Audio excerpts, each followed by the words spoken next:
I'm Charles Curves, Australasia's passion provocateur. Welcome to this week's episode of the Charles Curves Show, episode 109. Whether you're watching on YouTube or listening on your favourite podcasting channel.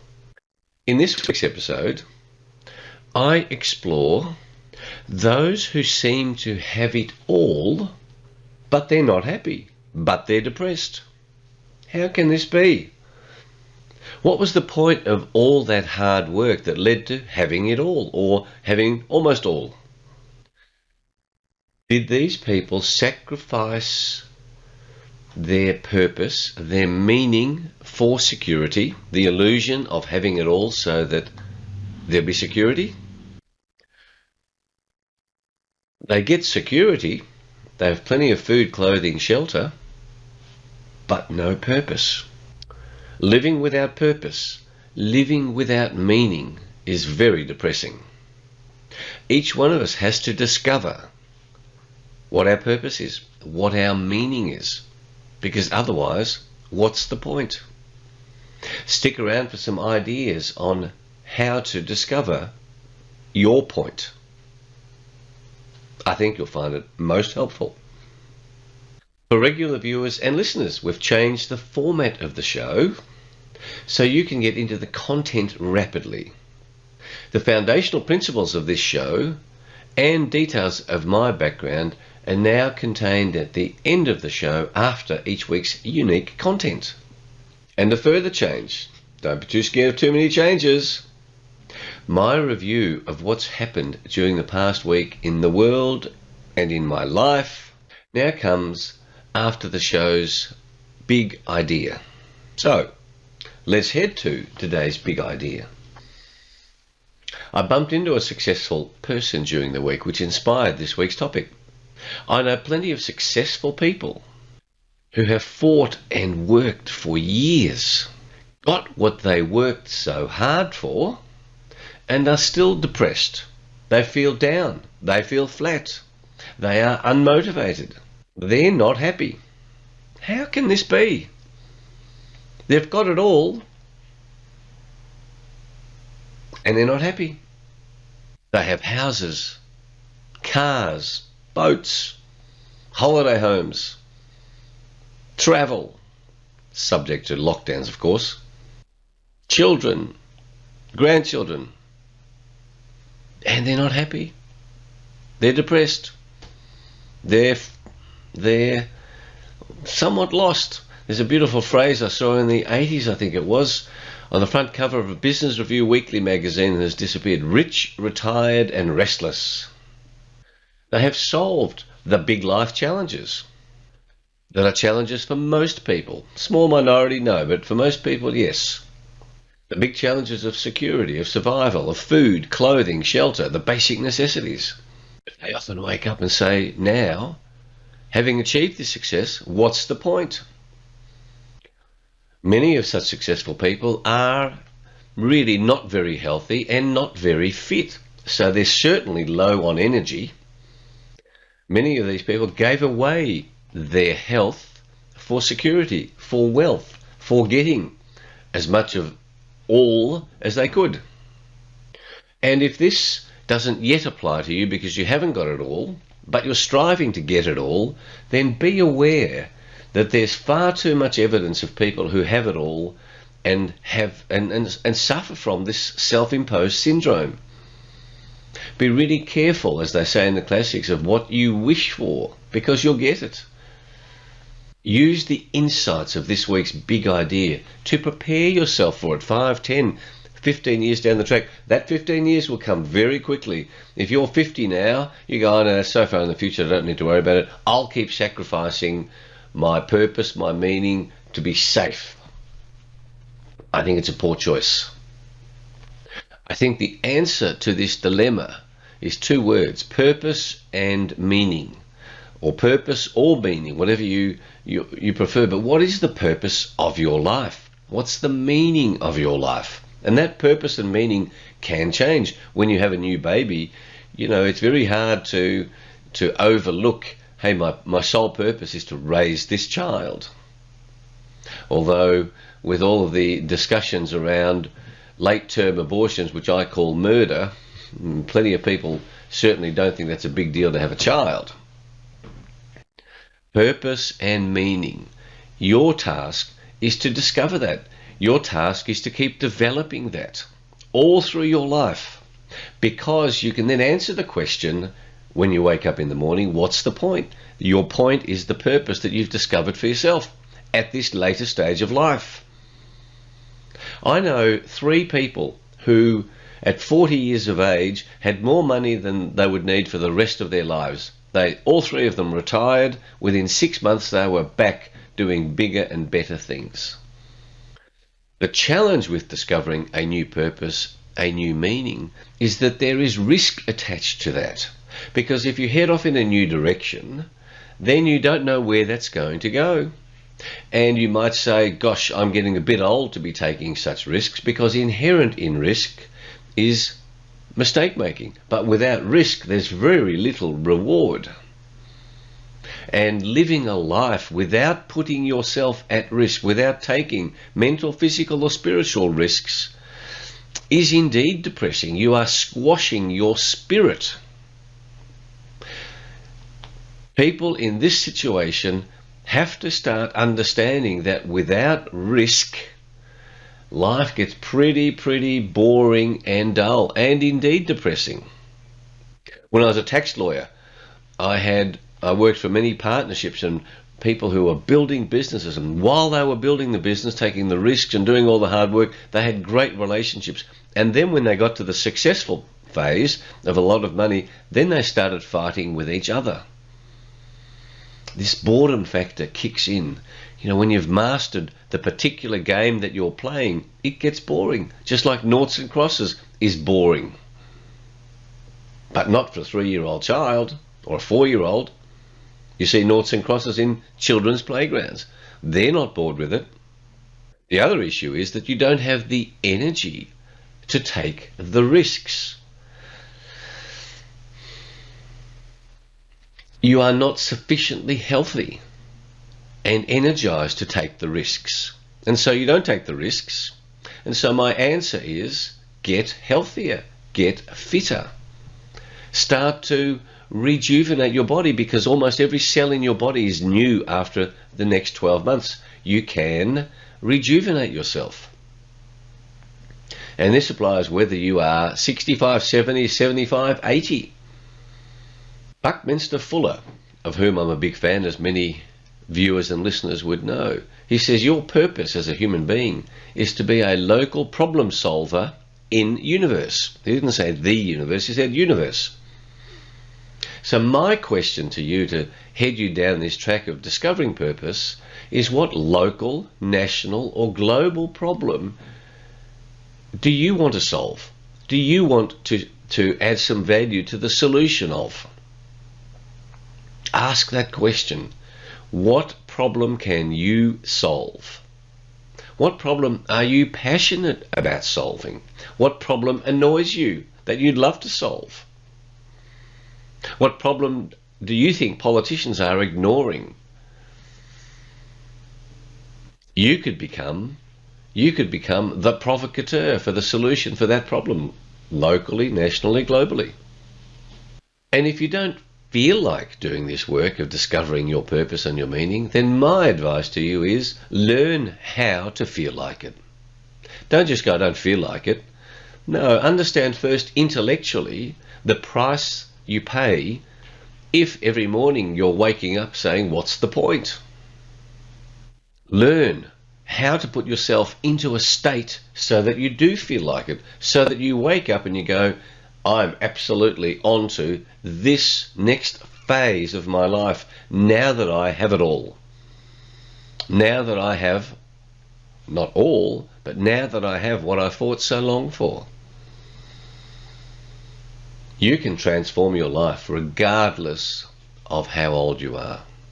So what resources can I give you to help to implement this big idea if it's relevant to you, or to prepare further down the track as you get older to avoid this trap of being rich, retired, restless, depressed?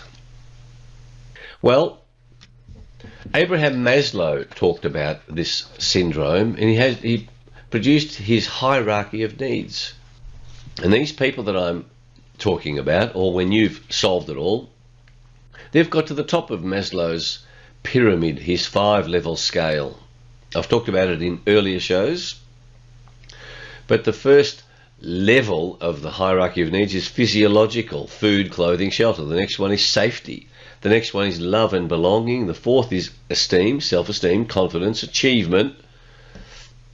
That's what many of these rich, retired and restless people have done. And then the highest level is self-actualization. Maslow wrote his famous book in 1954 called Motivation and Personality. And in the category of self-actualization, it says this is about morality, creativity, spontaneity, problem solving, lack of prejudice.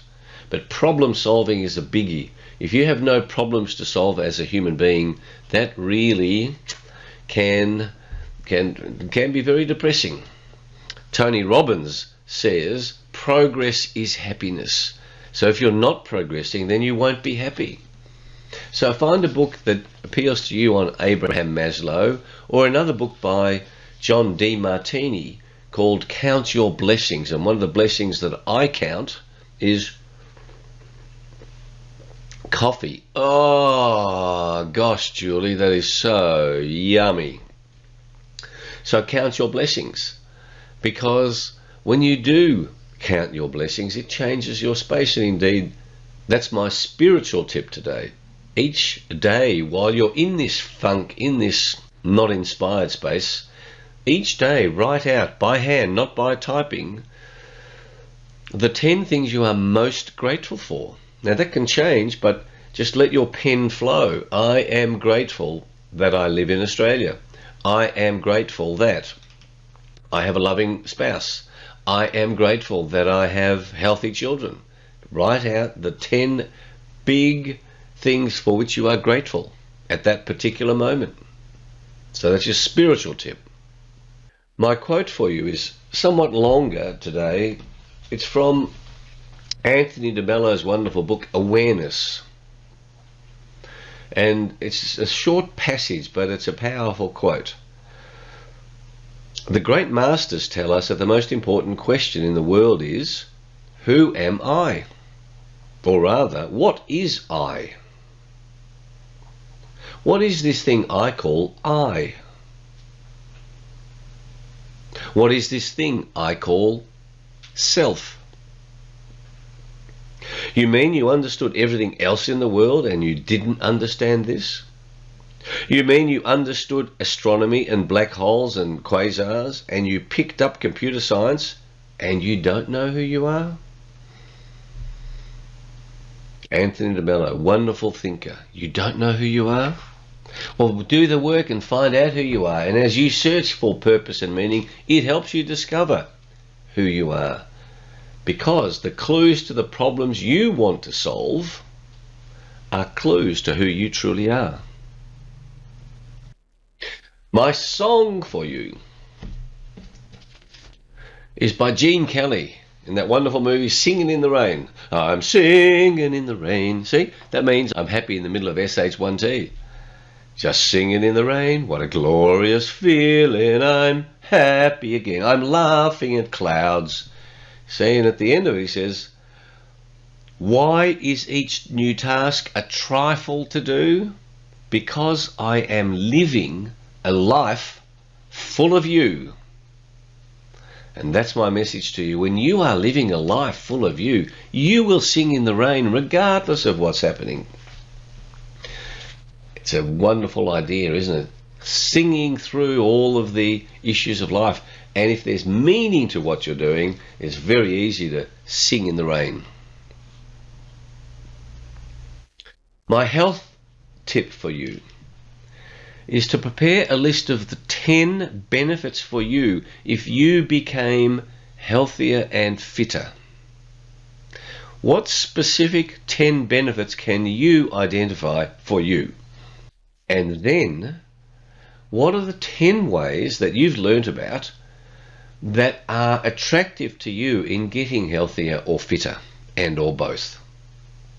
Write them down, because there's no point committing to a health program, a fitness program that is not attractive to you. And I have found there's always something physical that we can do that is attractive. But if you pick something that's not attractive, for example, going to a gym for me is not attractive, I'm not going to do that. And then, lastly, we need a spot of humour. And so the subtitle to this show is, if you had it all, where would you put it? And I learned that from Steve Wright, the wonderful doer, taciturn, American or Canadian comedian. I love his work. Here's some great lines from him. Of course, one of them is, you can't have everything, where would you put it? Another one is this. This guy asked me, how do you feel? And I said, well, you know when you're sitting on a chair and you lean back, so you're just on two legs, then you lean too far and you almost fall over, but at the last moment you catch yourself? I feel like that all the time. Right now, I'm having amnesia and deja vu at the same time. I think I've forgotten this before. Another one. I've been doing a lot of abstract painting lately. No brush, no paint, no canvas. I just think about it.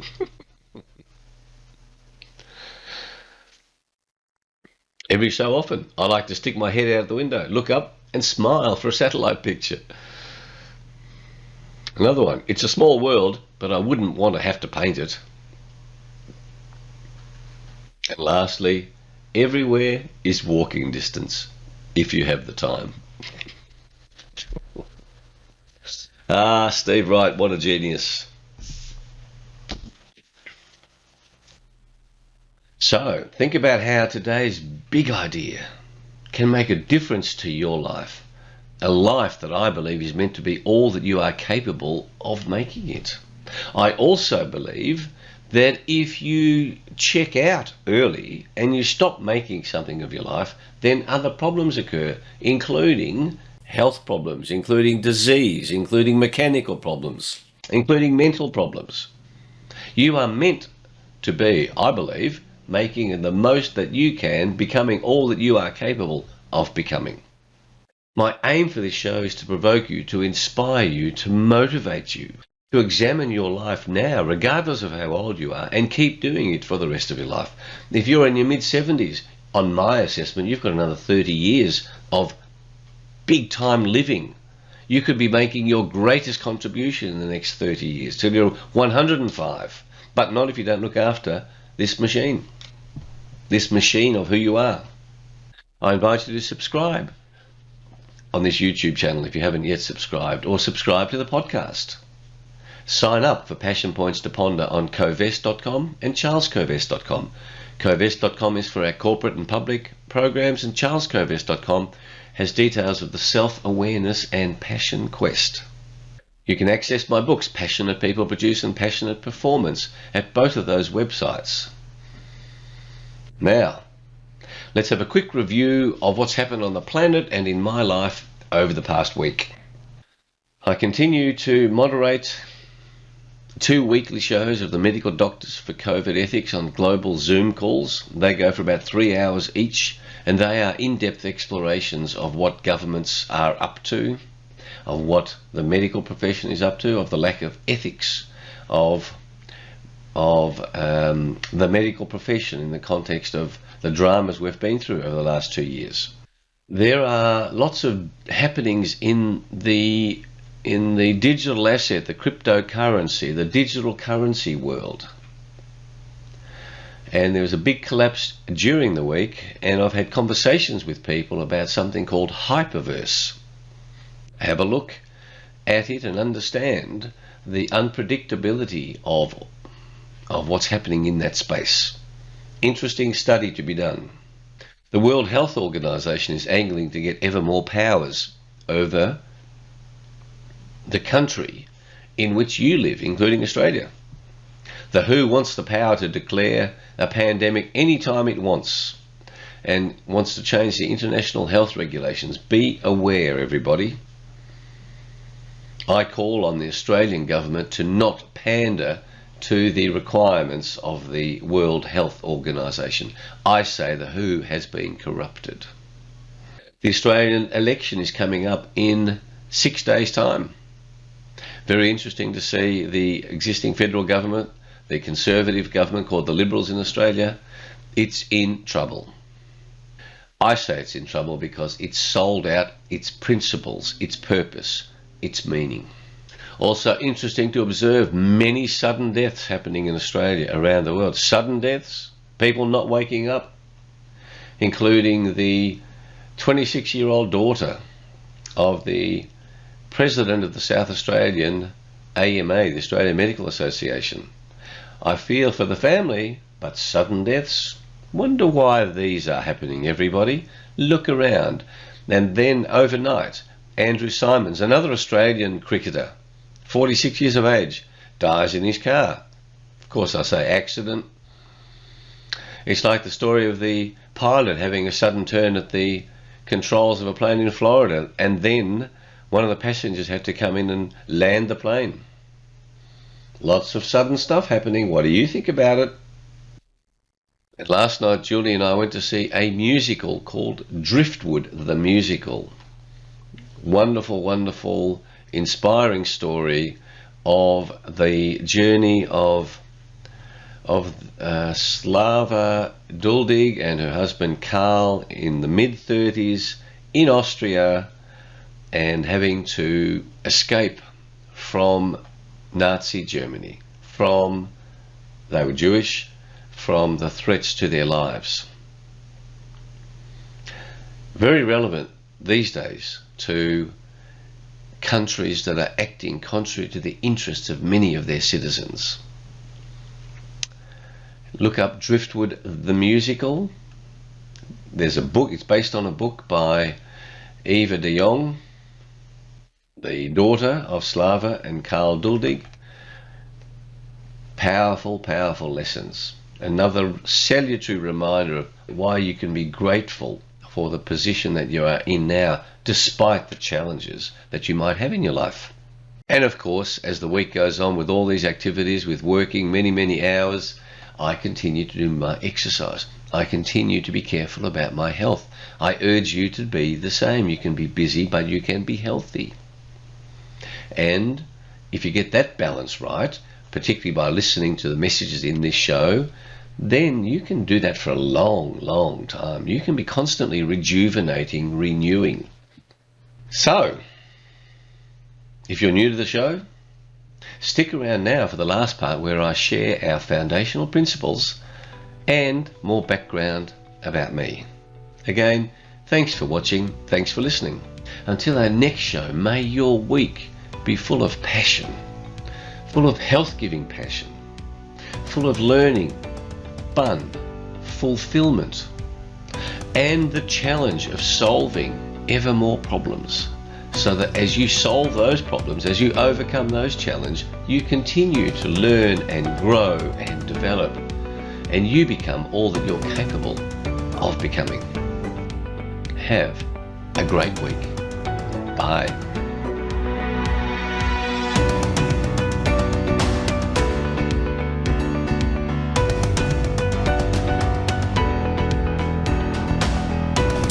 And now, for viewers and listeners who want to know more about my background and what else I do with my life, as well as the foundational principles of the show, here we are. Since 1993, when I left my legal career, a career that I love, to become Australasia's passion provocateur, I have inspired and provoked and educated and motivated people all over the world to discover and pursue their passion. I have helped people via the books that I've written, via speeches at conferences, via in-depth team building programs, workshops over 1, 2 or 3 days, or over 3 months, 6 months. And I've coached people of all ages, one-on-one, from small, medium and large enterprises, government enterprises, helping them to identify the often tiny changes that can make a massive difference. One of my core principles is that freedom is what makes us truly human. That's why one of the greatest threats that government imposes on you to force you to observe its laws is the threat of imprisonment, the loss of your freedom. Just think about that. Government says if you don't behave yourself, we're going to put you in jail. No, I don't want to go to jail. I don't want to lose my freedom. That's a reminder to you of why freedom is so important. Without freedom, you and I are not much different to animals. If you were locked up in a cage for the rest of your life, how different would you be to an animal? This commitment to fighting for freedoms for all people is carried out by me primarily through 5 channels. Number 1, preserving the freedom to pursue your passion. Number 2, inspiring you to be able to be free through excellent health. Number 3, helping preserve freedom throughout the world through the expansion of industrial hemp, a magnificent agricultural crop, an almost miraculous crop that enables every community to thrive independently of government. In this way, the power of government to take away freedom is minimized. Number 4, fighting for freedom through legal strategies. So I do work as a legal strategy consultant, as an interface between clients and their lawyers.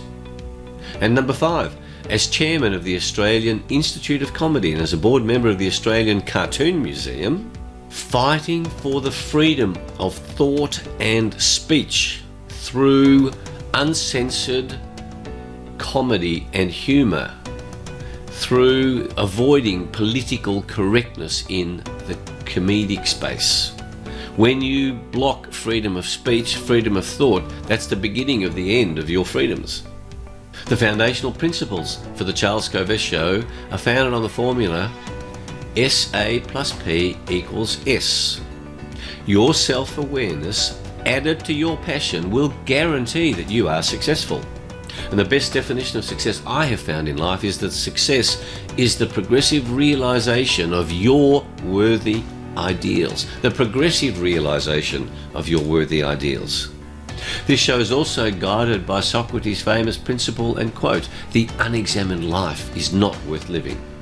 You can see I'm wearing my red jacket. I wear my red jacket for all my shows. Red is the color of passion, so that when you see me on the YouTube version, it reminds you that when you see red in your life, you ask yourself the question, am I pursuing my passion?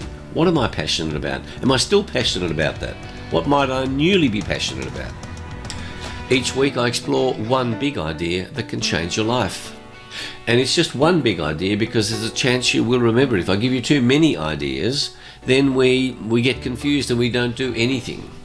Clarity leads to power. Confusion kills passion. Each week I share simple and practical resources that you've heard me describe in the earlier part of the show. A spiritual tip, a health tip, lyrics of a song, a book, a quote, and of course humour. This show is not politically correct. I have no intention of being politically correct. And I love certain addictions, including my addiction to great coffee, my addiction to exercise, my addiction to reading, and my addiction to certain other unmentionable in public type behaviours. Who would know what they are? This show definitely subscribes to the view that we have a spiritual life. So if you don't like discussion of spirituality, this show is not for you. I promise you that I don't include anything in this show that I don't consider to be true and that I have not found to be useful in the work that I've done over the past 28 years, but also over the past 50 years in business, as a lawyer, as a consultant advisor. I only want to share stuff with you that is of value to you. Finally, if you have any questions or suggestions, please feel free to contact me at charles@covess.com. Again, thanks for watching and listening to my show. Bye.